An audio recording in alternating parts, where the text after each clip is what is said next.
It's Monday, the 4th of July, Independence Day 2016. I am Robin Yellow, and this is Techtasm episode 22. World exclusive Skype runs in a browser. And with me again, because he couldn't force his way into an Independence Day fireworks party, is Sir James Woodall. Hello, I can't believe we're at 22 episodes. 22 episodes, and people are starting to take notice. Person is certainly starting to take notice. Over 2 views last time on YouTube. 2? Wow. Yeah, so if you're one of them and you've got this far, please stick around. It's really worth it. This week, James and I will be looking at Spotify versus Apple, rocket-fast UK internet downloads, and guess who's in the news again, James? Go on. Too slow. Tesla, come on. Who meant the person? I'm thinking who, what? Who the company? It's splitting hairs. Now, James and I will be judging these stories and some others to tell you if they are a Techtasm, which is a blend of tech for technology, and tasm for phantasm, something that exists only in a person's mind. So without further intro, let's get on with the world exclusive. In a world exclusive, this show has found out that Skype audio calls are now working on web.skype.com. Now, in a test that I was doing on Chrome OS over the weekend, I discovered that Skype have finally launched for all Chrome browsers what they had launched for the Edge browser a month ago, which is working audio calls through WebRTC direct from your browser, any platform, Windows, Mac, Linux, without the need for a plugin. Now, this is important, James, to me because I'm a big Chromebook fan, and you can't have the kind of MSI, Windows 32, executable, add-in, plug-in, gizmo gadget, which allowed you to do it on the other platforms. So Chrome OS, pure HTML5. It can support audio and video, but only through WebRTC, and now it works. It's quite impressive, and I obviously I was there for your test. It's a shame that video doesn't work yet, but I'm sure they'll be working on it.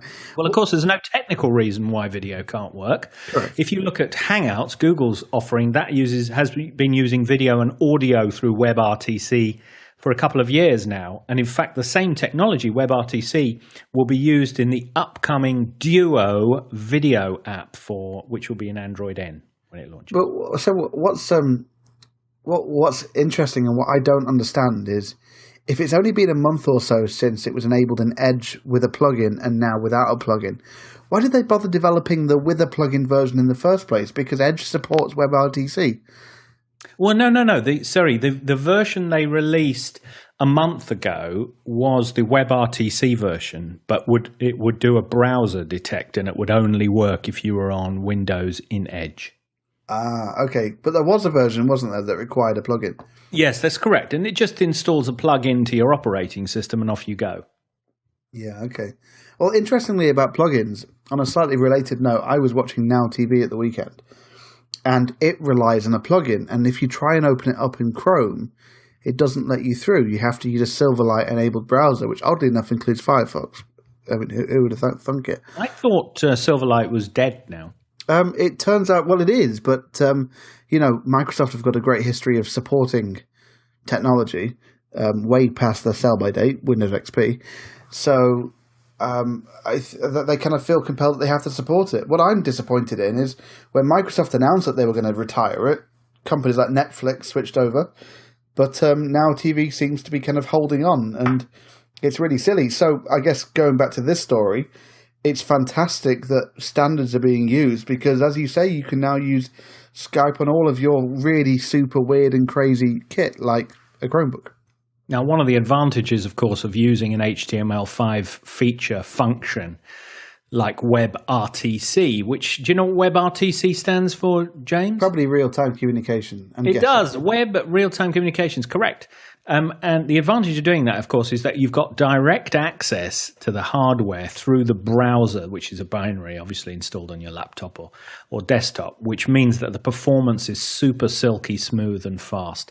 And in fact, not a lot of people know this, but we record this show using Zencastr, Zencastr, and Zencastr uses WebRTC as well. Yeah, it's great. And also you've got to think about the security benefits as well. Chances are, and we think back to Flash and anything that Macromedia or Adobe do, the browser is probably a more secure environment natively without plugins than with plugins, because you're at the mercy of whoever wrote your plugin, which in the case of Flash, which is being endlessly patched, I think it's a really, really great thing that it's relying on people like Google. Well, Google, of course, famously changed all the videos on YouTube to use, WebM or whatever web technology it was, MP4, moving away from Flash for their audio and video because it was a threat vector and it was a big hole in the OS. And of course, it was a massive maintenance job to keep it up to date. Moving towards standard-based web video, HTML5 video. The same with real-time communications. Now, you were talking about Silverlight there. The reason I think a lot of these video services use Silverlight was because it's got DRM built into it. And of course, web standards are open. They don't have DRM. Yeah, but if Netflix can do it, then I'm sure these other companies can do it. Netflix certainly is concerned about DRM as well. I mean, there must be ways in there of protecting the video stream and whatever. Or maybe they don't care. Well, interesting enough, just on on a side story, a flaw in Chrome was allowing people to download Netflix videos. Did you see this last week? We haven't included it in the running order, but there was a flaw in Chrome which allowed you to download Netflix videos. Now, as per usual, when flaws are discovered in Chrome, they keep it secret. They tell the vendor, they give them 90 days to fix it, and then they make it public. I'm not sure if that's what's happened here, but certainly for a few days back there, you could download your Netflix content. Oh, I missed out. Oh. Yes, that's right. Okay, so do we call this a Techtasm or not? Is moving towards standards for this sort of thing, which I suppose removes Skype's USP, maybe USP, I don't know, that it is ultra reliable on video and audio. It is the go-to place for things like Skype plugins, which allow you to record podcasts. We were using a Skype plugin to record this podcast till we moved over to Zencastr, which uses WebRTC. So I suppose I've just answered my own question, haven't I? So moving on, I've got an interesting story. And what's interesting about this is when I first pitched this to you 5 or 6 days ago, it has evolved and morphed. So we are in touch with the news here. Andrew Cunningham of my favourite website, Ars Technica, has reported that Spotify has been getting a little bit upset with Apple. So a few days ago, Spotify, in response to Apple's changing subscription terms, has decided to stop asking users or giving users the option to subscribe to Spotify, the music streaming service, directly through their iPhone because, of course, Apple take 30%. So Spotify released an update to the app that takes that away, and Apple rejected the update. Now, Spotify, immediately went on the offensive and started shouting and screaming about how this raises serious concerns under both EU and US competition law, and supposedly it diminishes the competitiveness of Spotify on iOS and as a rival to Apple Music, because, of course, Apple have a competitor to Spotify. Effectively, what they're saying, Robin, is that Apple are being unfair with their market position by blocking Spotify, when, of course, you can sign up for Apple Music from within the device as well.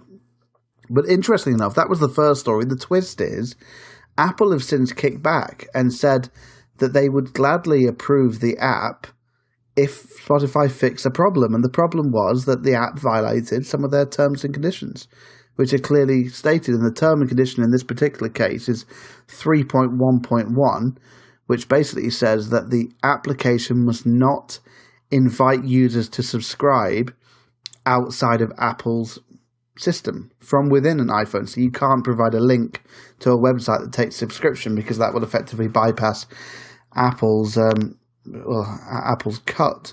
So Apple take 30%, as do Google, I understand, with their applications. But Apple announced a few weeks ago that if your subscriber stays for longer than a year, Apple will take the cut down to 15% from 30%.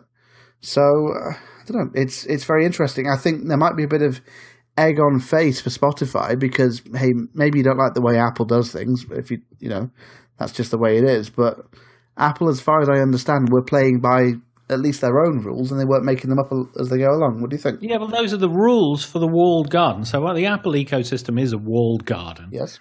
And those are the rules that you sign up to when you put your app in there. They're going to take 30% of whatever they sell, whatever you sell, and that's it. And so on the one hand, this looks like Spotify's playing a PR game to say, well, look, we've got to charge you $13 if you subscribe through the Apple Store, but if you go outside, you can save yourself $3. And I just think they want to push the argument into the public space so that people, by creating a PR storm and a Twitter storm and whatever type of storm you can think of, Teacup. What they're doing is, yes, that's right.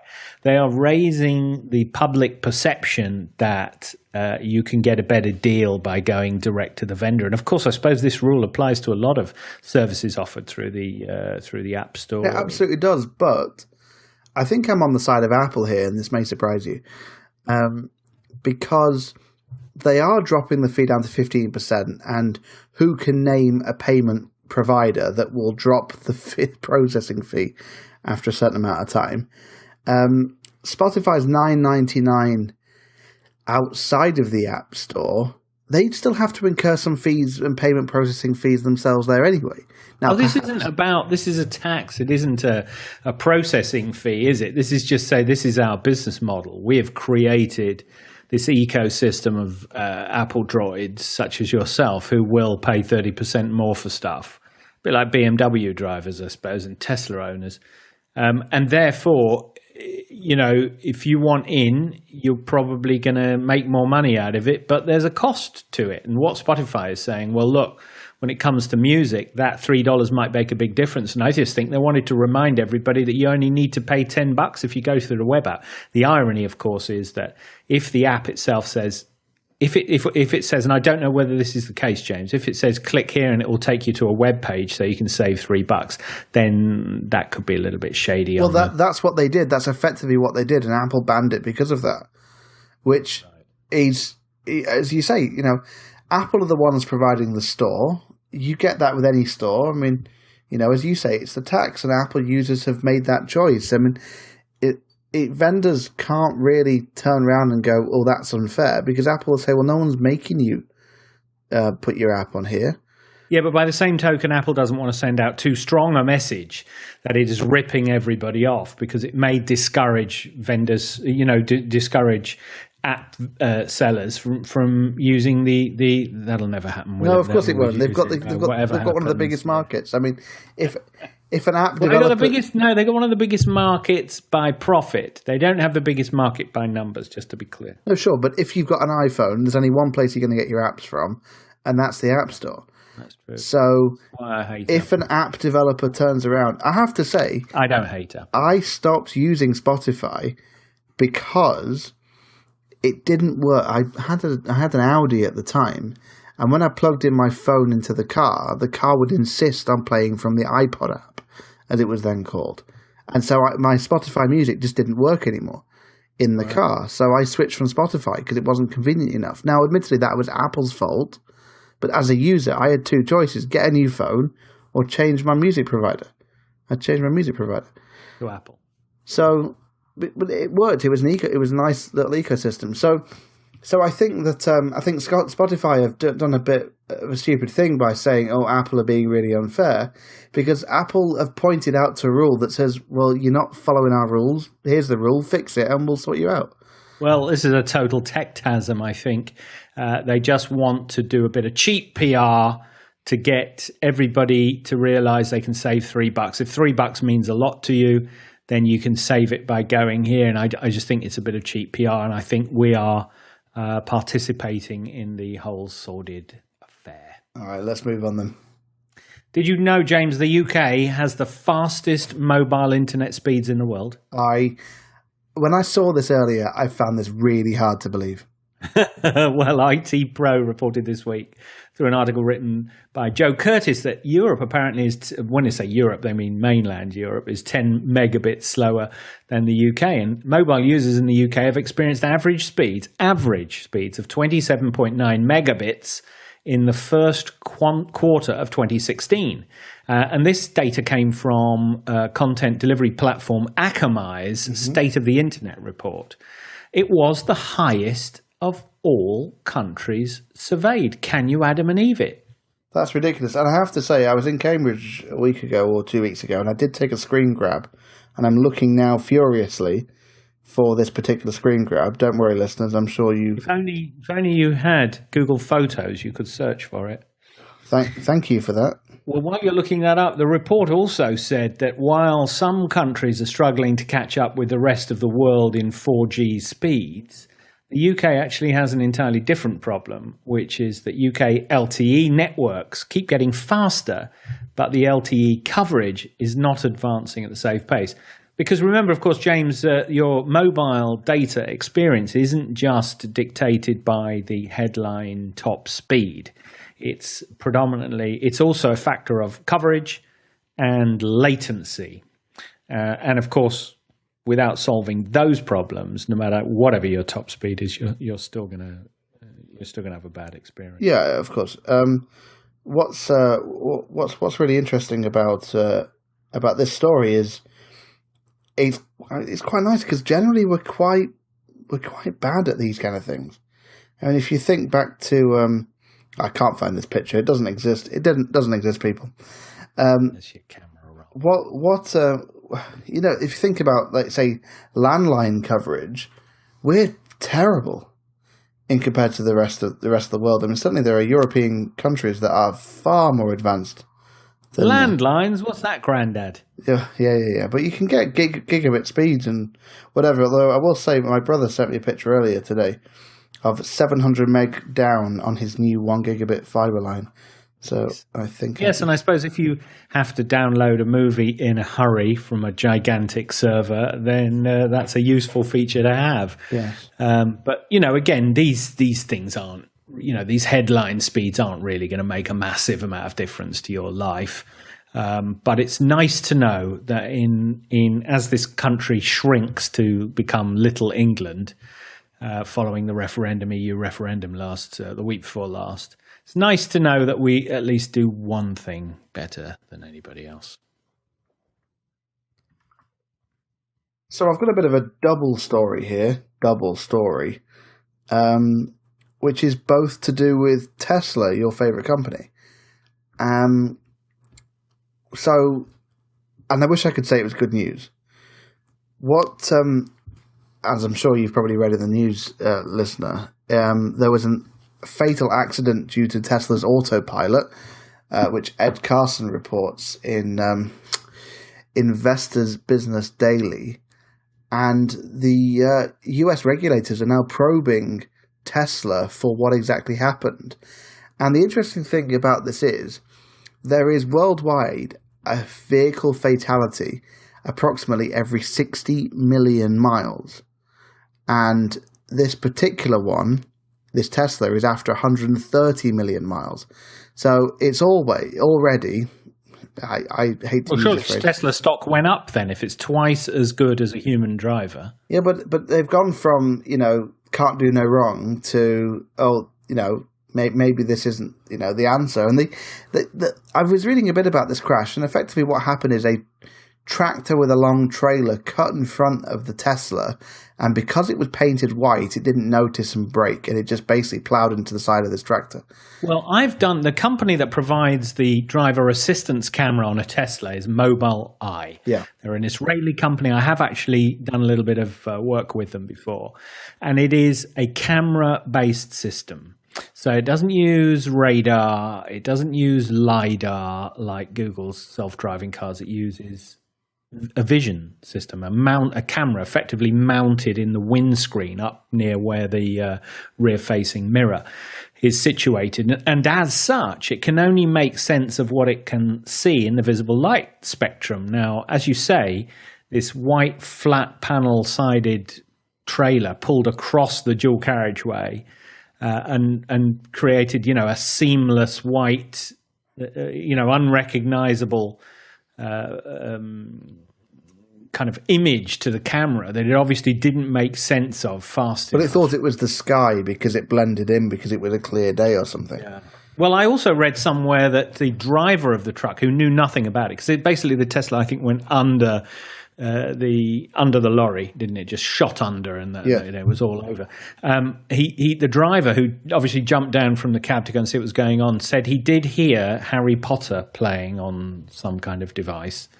Now, I don't know whether that means that the driver was watching a movie at the time, but of course, the salutary reminder here is that these driving systems are aids. They are not auto-driving computers. They're not to be 100% trusted. You're supposed to keep your eyes on the road and your hands on the steering wheel while they're engaged. And the thing is about that, I watched, after this story came out a few days ago, I watched a YouTube video of people reviewing the car, and they were playing board games in there, they were watching films, they were looking out the windows other than the front one, just to illustrate a point. But that's kind of quite dangerous.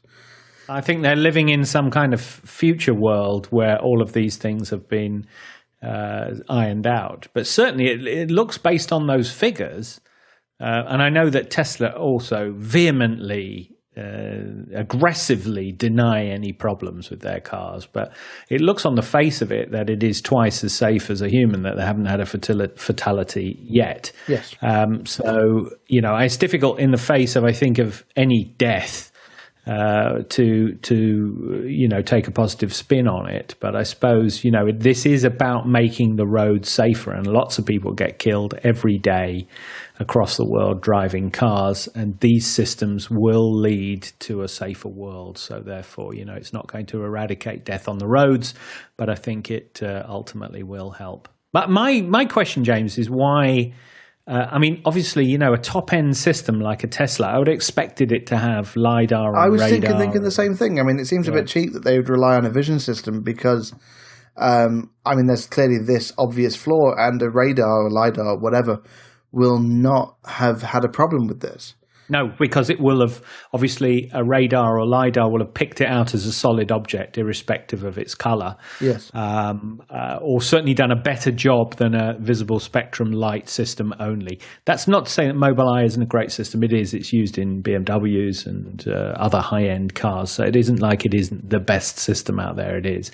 It's just, I think, if people start trusting this system, they're going to need something... that once every 600 million miles, not every. But it's not as if this is the only story about Tesla in the news at the moment. And for the previous... How are they doing on their production targets? Well, BBC reports, unnamed journalist at the BBC reports that they've missed their second quarter targets, and they supposed to have made 17,000 vehicles, and they only shipped 14,370, which...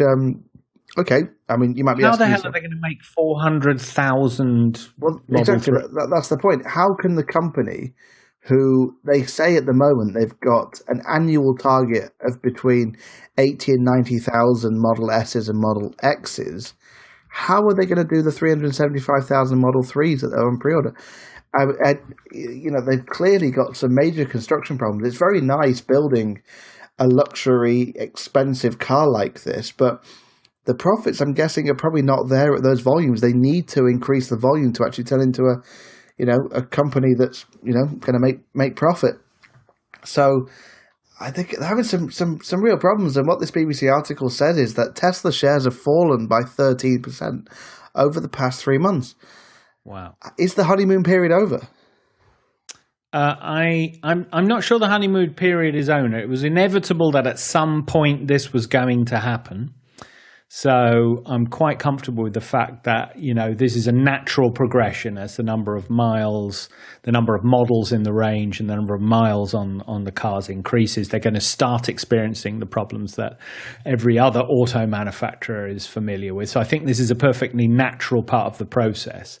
The issue is that they've taken $1,000 off all these, 400,000 idiots in advance of shipping the car, and they're sitting on that money now, probably having management meetings, scratching their head, thinking there's no way on earth we're going to ship this many cars because we're essentially a boutique manufacturer. The Model S and the Model X are relatively low volume boutique luxury cars, and shipping at volume is something that your Fords, your Chryslers, your Volkswagens, those are the companies that know how to do that, and it's taken them 100 years. So. Yeah, I'd be amazed if they meet their production targets for the Model 3. No, it's crazy, but that's going to ruin them though, because you've got all these people. I mean, it's akin to a failed Kickstarter project.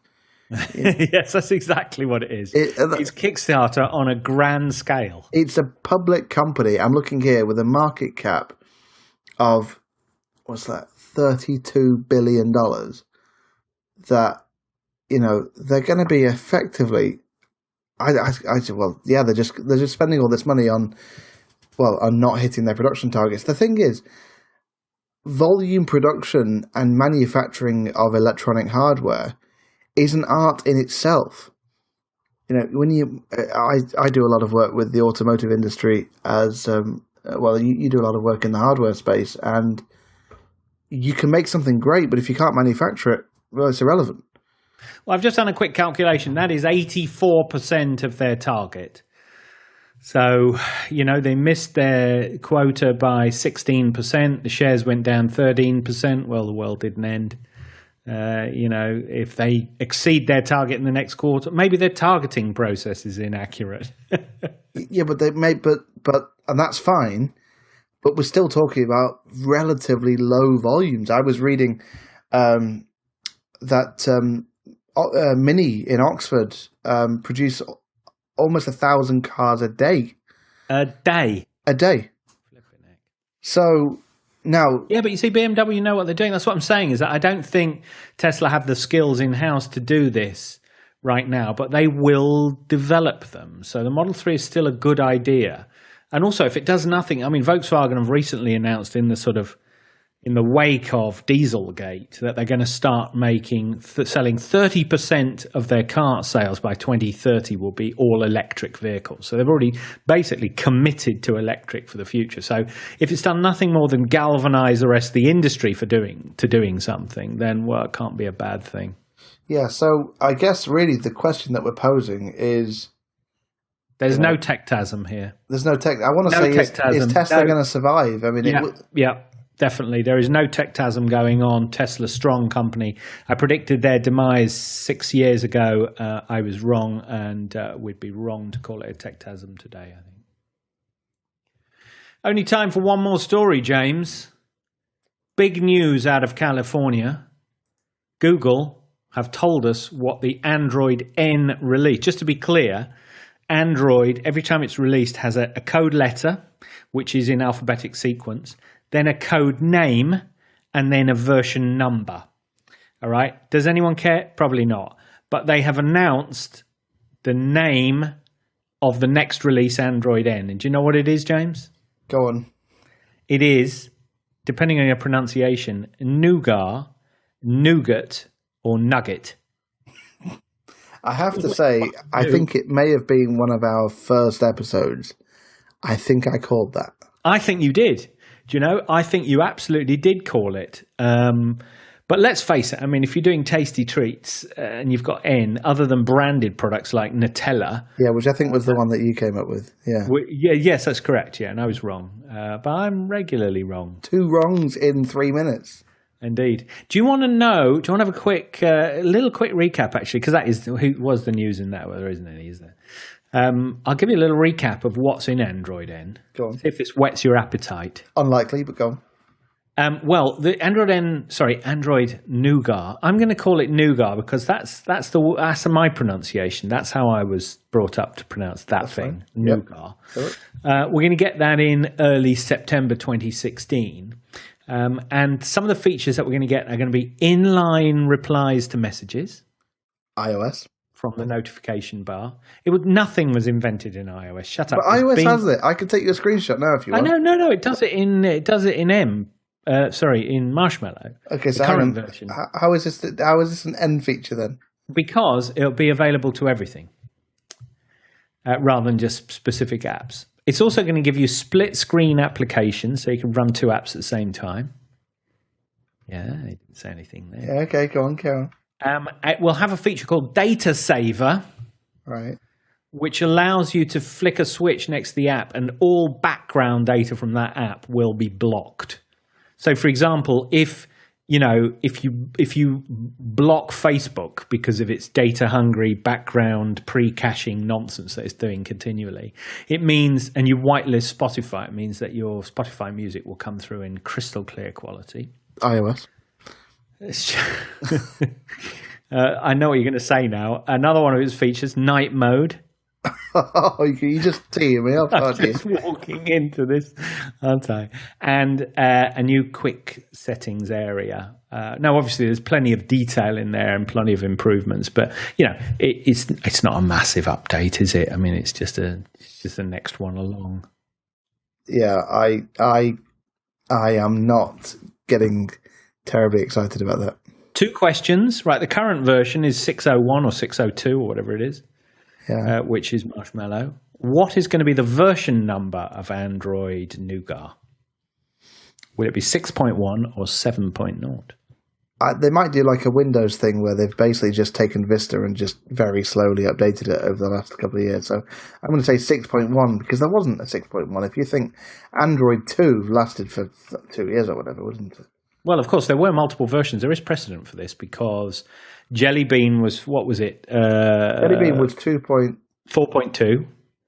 4.2? Oh, yes. And then Kit Kat was 4.4. No, so Jelly Bean would have been 4.3. No, Jelly Bean was 4.2 and 4.3. And 4.3. Kit Kat was 4.4. And then Lollipop was 5, wasn't it? Yeah. So who knows? And then the one final question, and then we'll shut it down. Mm-hmm. One final question. Android M, what have you got? What's it going to be called? What's the M going to stand for? The M. M-N-O. Oh. Sorry, I'm going back in time. You are. You were going to say Marshmallow 2 years ago. Yes, that's right. So Android O, what's it going to be? I'm going to say it could be Oreo, or they might skip it. They could skip it and go to Popsicle. Why would they skip it? That'd be ridiculous. What? But they're naming them after treats. I don't think ridiculous. Fair enough. We're way past ridiculous. Yeah, we are. I think you're on such a hot one for. Well, okay, you heard it first, everyone. Popsicle. Android O, Oreo. Android P, Popsicle. We'll see. This day could go down. Independence Day could be called it.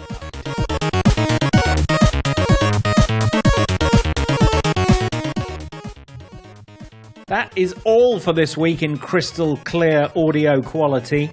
You can find us at facebook.com/Techtasm, subscribe on iTunes, Stitcher, Feedburner, and contact us, as always, at feedback@techtasm.com.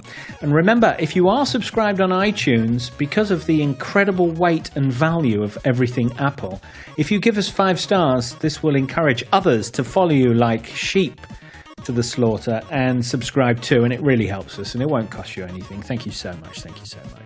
We record every Tuesday at 2100 BST GMT, which is why we're recording on a Monday, and this is me, Sir Robin Yellow, me, James Woodall, asking the question, is it real or is it just a Techtasm?